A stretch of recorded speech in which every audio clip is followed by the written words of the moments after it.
এরপরে প্রশ্ন হলো, বিনা দাওয়াতে কোনো ব্যক্তি অংশগ্রহণ করলে তার জন্য জায়েজ হবে কিনা দাওয়াত খাওয়া?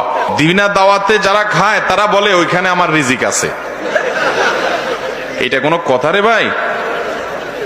তুমি 2 নাম্বারই করবা, আবার মাসালা একটা বানাই নিবা, এটা তো খুব খারাপ কথা ভাই। তুমি বিনা দাওয়াতে খাইতেছো, এটা একটা অন্যায় করতেছো। তোমাকে দাওয়াত দেওয়া হয় নাই, তারপরেও খাচ্ছ, এর মানে হলো অনুমতি ছাড়া খাচ্ছ তুমি। এই অনুমতি ছাড়া চুপে চাপে অনেকে এরকম করে যে বিয়ের অনুষ্ঠান চলতেছে তো সেখানে সুন্দর করে মেহমান সেজে যেয়ে বসে খেয়ে দিয়ে চলে আসতেছে।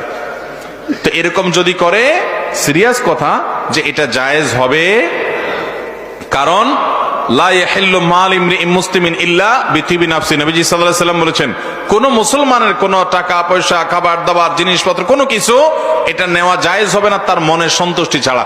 আপনাকে তো সে দাওয়াত দেয় নাই,